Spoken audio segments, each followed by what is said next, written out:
صلی علی سیدنا صلی اللہ علیہ وسلم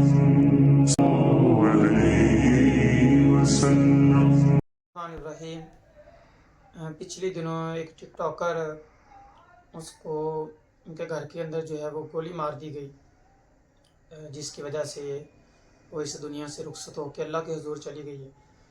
اور اس سلسلے کے اندر میں نے کافی سوشل میڈیا پہ دیکھا کہ کچھ لوگ بہت زیادہ سختی کر رہے ہیں اور کچھ بہت ہی زیادہ نرمی کر رہے ہیں۔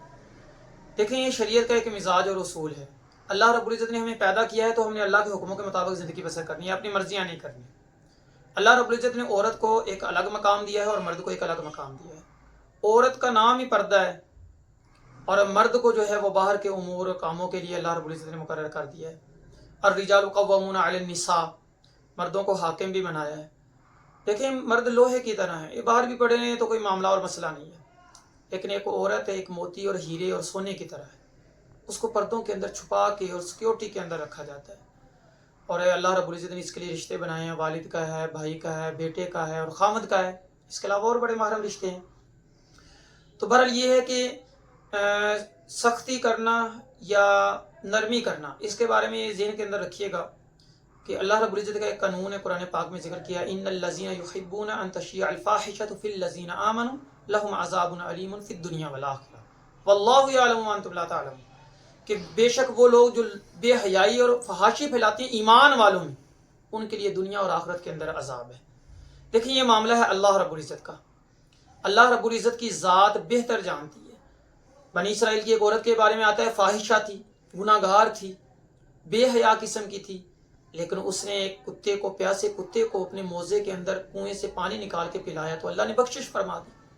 اور بلم باورا کے بارے میں آتا ہے کہ اس کی دعائیں قبول ہوتی تھیں، ہاتھ اٹھاتا تھا اور اس کی دعا قبول ہو جاتی تھی، لیکن حضرت موسیٰ علیہ السلام کے خلاف بد دعا کرنے کی کوشش کی تو اللہ تبارک و تعالی نے اس کی زبان ہی باہر نکال دی، اور قیامت تک کے لیے قرآن پاک میں ذکر کر دیا، فَمَثَلُهُ كَمَثَلِ الْكَلْبِ، اس کی مثال تو کتے کی مثال ہے۔ لہذا جنت جہنم کے فیصلے ہمارے ہاتھ میں نہیں ہیں، لیکن بے حیائی و فحاشی کے بارے میں فرمایا گیا ہے کہ ان کے لیے عذاب ہے دنیا اور آخرت میں۔ دیکھیں کہ ان کا معاملہ کے سپرد ہے، اللہ کو کوئی ادا پسند آ جائے اور اللہ بخش دیں، اور اللہ رب العزت کو کسی نیک کی کوئی ایسی بات نہ پسند آ جائے، اللہ اس کی پکڑ فرما لے۔ تو لہٰذا جنت اور جہنم کے فیصلے ہمارے پاس نہیں ہیں۔ باقی رہ گئی ہے کہ بے حیائی، واقعہ اس کی مذمت کرنی چاہیے، اس بے حیائی کا خاتمہ ہونا چاہیے۔ اور یہ کہ ایسی ٹک ٹاکر جو بے حیائی فحاشی پھیلانے میں مبتلا اور ملوث ہیں اور اپنے محاسن کو ظاہر کرتی ہیں اور سطر کو ظاہر کرتی ہیں، بالکل نازیبا حرکات ہیں، ان سے بھی بچنا چاہیے۔ باقی یہ ہے کہ وہ اللہ کے حضور چلی گئی ہیں، ان کا معاملہ اللہ کے سپرد ہے۔ نہ تان و تشنیع اور سختی کرنی چاہیے، اور نہ ہی اتنی نرمی کر دینی چاہیے کہ ولیہ بنا کے جو ہے وہ جنت کے ٹکٹ ہی کروا دیے جائیں، اور نہ ہی جہنم کے ٹکٹ کاٹنے چاہیے۔ تو بہرحال یہ ہے کہ اعتدال کے ساتھ ان کا معاملہ اللہ کے سپرد تھا، لیکن کوشش یہ کی جائے کہ بے حیائی، فحاشی اور رجانیت سے اپنے آپ کو بچایا جائے، اور یہ ہے کہ کوشش کی جائے کہ نبی پاک صلی اللہ علیہ وسلم کی تعلیمات کو عام کیا جائے۔ بہرحال یہی ہے کہ ان کا معاملہ اللہ کے سپرد ہے، نہ گالی دی جائے، نہ سختی کی جائے۔ باقی کسی کو قتل کرنے کی ہم مذمت کرتے ہیں کہ یہ عام لوگوں کے اختیار میں نہیں ہے۔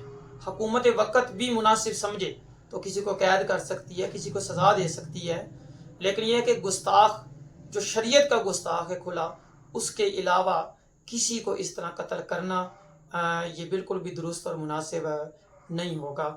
باقی سارے معاملات اللہ کے سپرد ہیں، ہم کسی کے وکیل نہیں ہیں، ہم نے اپنے عملوں کا حساب دینا ہے۔ اللہ تعالیٰ سے دعا، اللہ محبت سے عمل کرنے کی توفیق عطا فرمائے، آمین۔